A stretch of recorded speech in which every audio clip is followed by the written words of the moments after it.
কিরে দোষ খালি মুখে বসায় রাখবি? তুই খাওয়াবি না? কি খাবি? তুই যা খাওয়াস। সিগারেট নিয়ে আয়, হ্যাঁ? হ্যাঁ, সিগারেট হলে ভালো হয়।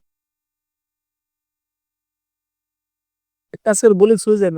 ঠিক আছে, যা, যে কয়টা সিগারেট আই সিগারেট নিয়ে আয়, যাও। তাড়াতাড়ি যা। জলদি আসিস। ওই তো আমার বন্ধুরা বসে আছে, দেখি ওদের নামাজের দাওয়াত দিয়ে যায় কিনা। আর বন্ধুরা, তোদের সবাই এখানে, আজান দিছে, চল নামাজে যায় সবাই। বন্ধু তুই আজকে যা, আমরা আগামীকাল যাবানি, কি বলিস? অবশ্য হ্যাঁ, আগামীকাল যাবো না। যা বন্ধু, যা, আমার একটু কাজ রয়েছে, যা। বন্ধু, তোর জীবনে তো আগামীকাল নাও আসতে পারে, আজকে নামাজটা আদায় করে নি, চল।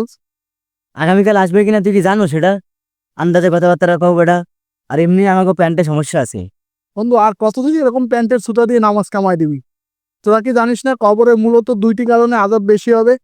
এক হচ্ছে হলো যারা প্রসাব করে ঢিলা কলুপ ব্যবহার করে না তাদেরকে, আর একটা ছিল চুগুলখুরির কারণে। এরকম আর সুতা দিস না বন্ধু। বন্ধু চল, ওর নীতি কথা শোনার টাইম নাই, আমরা আমাদের কাছে যাই। হ্যাঁ চল তো, যাই।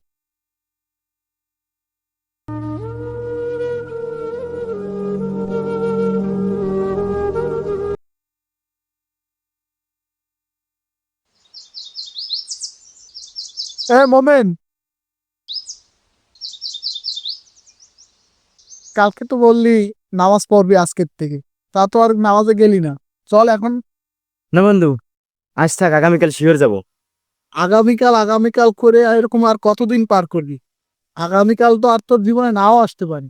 না বন্ধু, বিশ্বাস কর, আগামীকাল শিওর যাবো, আগামীকাল আর মিসই হবে না। আগামীকাল তোরা আমি ডেকে নিয়ে দেবো, যা। বন্ধু, তুই কি জানিস রাসূলুল্লাহ সাল্লাল্লাহু আলাইহি সাল্লাম একটা হাদিস বলে গেছে বেনামাজীদের জন্য? কি বন্ধু, আমি তো জানি না।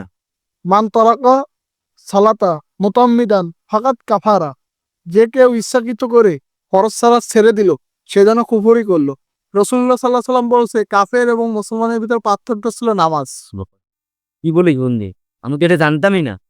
আচ্ছা বন্ধু, তাহলে তুই যা, আমি এটা ভেবে দেখি, যা পেলে আচ্ছা, তাহলে দেখো। থাক, যাই।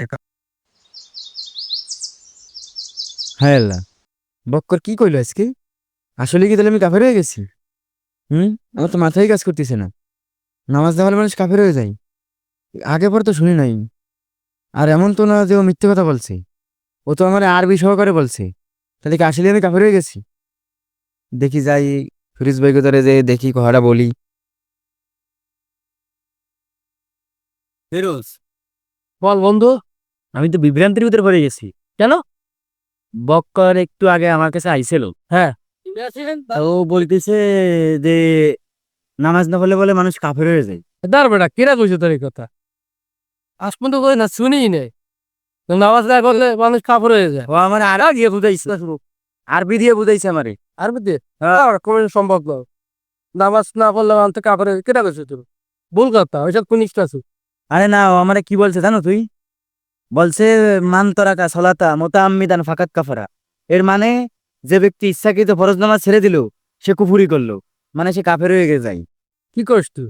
জীবনে এই কথা শুনি না, এত মাহফিল মাহফিল শুনলাম, মাহফিল এসব কথা শুনি না। বন্ধু, তাহলে ওকে আমার ভয় দেছে? উই তো বক্কর আসতে খেয়ে আসা, দেখি আসুক। বন্ধু, তোরা না বললি আগামীকাল নামাজ করবি, তাহলে এখন এসে আজান দিছি, চল নামাজে। এবারে তুই কি শুরু করছো বুঝলাম না। প্রতিদিন দেখলি নামাজ পড়তে চল, নামাজ পড়তে চল।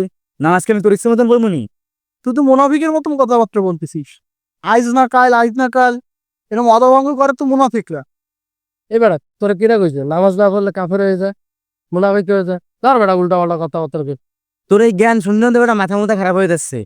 তুই এনতে যা, তোর এইসব জ্ঞান জ্ঞান মাঝে শুনতে ভালো লাগে না বেটা। আমার নামে আমি বলবো, তোর সমস্যা কি? আমি চলে গেলাম। মমিন মমিন,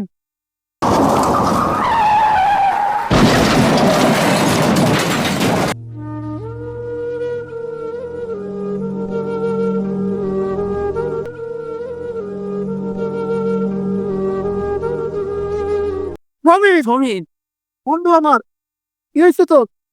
আরে আল্লাহ, ওরে হাসপাতালে নিয়ে চল, হাসপাতালে নিয়ে চল। পৃথিবীতে অনেক মানুষ আগামীকাল বলতে বলতে তাদের জীবনটা পার করে দিচ্ছে।